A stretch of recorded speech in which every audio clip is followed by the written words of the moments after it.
Welcome to Beginner's Breadboards, my electronics learning journey. Today we're making a memory cell using inverters. The IC we're using is named right here and it just has 6 inverters within that one IC. So the circuit we're building today, we start with a two-way slide switch that connects to 5 volts and ground or 0 volts. And then we have a system using 3 inverters. So depending on what the slide switch is, it goes to the first inverter. So if it's at 5 volts, this inverter becomes 0. And then it goes to these back-to-back inverters where, so if it's 0 here, it will turn 1 after the second inverter and then 0 after the third. We also have 2 LEDs. So after the second inverter and the output, there's a green LED. The green LED lights up if the slide switch is positioned to the 5 volts, because that turns this high and then low and then high. And then the red LED is after the third inverter, which lights up when the slide switch is at 0 volts, because it starts low, then goes high, then go low, and then high again.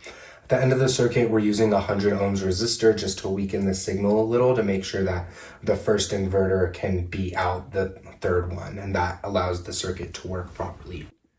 And now we can look at the breadboard where we have this circuit built here. So here we have the slide switch, which is connected to 5 volts and ground using those 2 wires.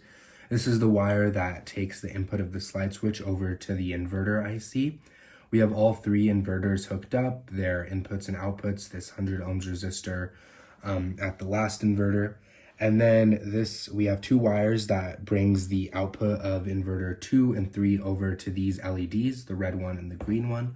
And we're also using 220 ohms protection resistors in that circuit. So when you move the slide switch over, the inverter changes and the output of it will go from green to red. So right now it's active at 5 volts and now at 0, and the red one is lighting up. You can switch between those 2. And what makes this really a memory cell is that if you disconnect the input from the slide switch, and as you can see now there's nothing connecting it, just that inverter circuit is remembering what state it was at. So it's remembering that. But then if I put this wire back and then switch that and then take it out again, should remember what state it was at before the red one is now glowing.